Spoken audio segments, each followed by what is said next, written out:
واخيرا اخذت بيت الاحلام اللي انا بحلم فيه، مو مثل هذاك الابو. شوفوا هذا المطبخ، اخذ ميكرويف. شوفوا بشرب الصبح هون قهوتي، واذا بدي كمان مثلا شوفوا الهوايات، انتوا شوفوا الهوايات بتغراضي كلهم لهون. شوفوا الهوايات وشوفوا الزرعات.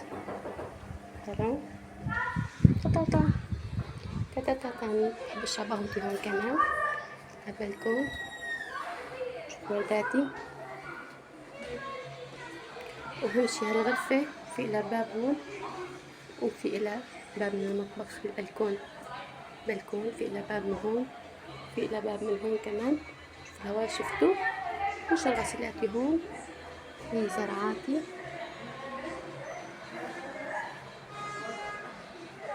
هيدا المطبخ إلي.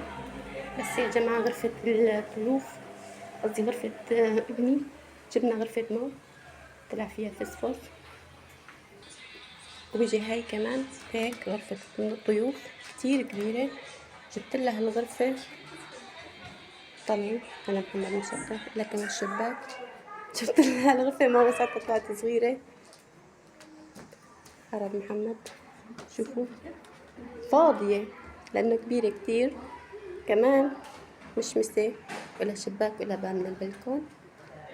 جبت هالعصفور المسكين اللي عطول نايم وما بيحكي.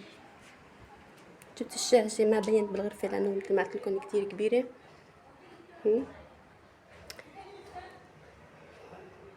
طبعا أكيد ما زبطوا الغرفة، لسه رح زبطها. وهي الصالون كمان يا محمد، هي الصالون كمان. قديش جبت سجاجات ما كفوا، حطيت كنباية هون كمان. هي الصالون، وهي غرفة أكيد أمولة عم تعمل فيها تيك توكات مع إنك يا أمولة. هيدا التواليت، العفو. هذا الحمام كتير كبير كمان، حمام فيني أغسل فيها سجاجات وبطانيات. شوفوا كل البطانيات حطيتهم مشان أغسلهم. وهي الغرفة أنا جبت هالتخت لابني مع هالإسفنجة يا جماعة. التخت طلع فيه حشرات، مليانة حشرات. هي إسفنجته، هي التخت كيف ميدوبها كتير حلو. كنت عندي غرفة لابني وتخت. طبعا مبسوطة. أحمد كان كمان له بلكون، شباك قصدي، هذا خزانته كانت. بس التخت والهي بعد شوي رح كبهم لأنه فيه يطلعوا حشرات. هلا رح غرفة أمولة. شفتوا البيت؟ ويا جماعة مثل ما قلت لكم ما خلصت الغرفة. هاي كمان حطيت فيها 3 خوته، فيها خزانة كتير كبيرة. كمان أمل كانت عم تغير وخربت لنا البيت كله. إلا كمان شباك تحت أنا وأمولة. هذا حمودة.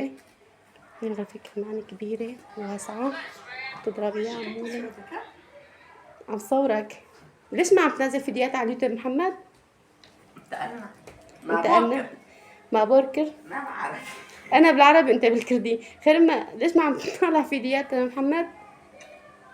لانه شو ما بوركر. هداك البيت مثل ما قلت لكم كان ابوه مو حلو. هذا بيتنا الجديد. محمد ما قرر يصور. ما برماتش كان ما قربي لواكري. عملت بوك ما حطوا معك ولا خبت جت الشكر. اري والله انت شنو بيها. ومثل ما قلت لكم لسه البيت ما تعبى اصدقائي. حطيت ديوانه هون مثل ما قلت لكم. هي غرفه عمر بس ما زبطت ابدا. رح غير التخت والخزانه. وامل لانه نزلت لها الفيديو. امل جبت تختين مفردين على اساس انا لحال وامل لحال. بس امل هدول اسفنجات جبتهم ما لسه كبيتهم او هذا، قلت بيجوني ضيوف او حدا فيها كان الخزانه. وجبت هالتخت لمحمد. قولوا لي بقى هون صوري هون يا جماعه. شوفوا الغرفه ما زبطت معي كيف عم بدير ديوانات. عم بيطلع البيت كتير كبير. بدي حطيت سداجات ما وسعوا، بس رح ارجع اغير. بس اهم شي شوفوا الهوايات. الهوا هوانا شايفين بجننوا. هلا عم بطبخ. جبت ميكرويف كمان. هلا عم بطبخ شو طبختنا. عم ساوي كبسة. هاي بنعمل قمر ما بحب الكبسة. اي يا ايدي. بس انه ما في دوار غاز يا جماعة. حتى جبت هون زرعات جديدة زرعتهم مثل ما قلت لكم. وبالليل على قهوة، ويا سلام ويا سلام. دمتم طيبون، اعطونا لايك واشتراك، واكتبوا لي بالتعليقات شو اللي غيره بهي الغرفة المجنونة.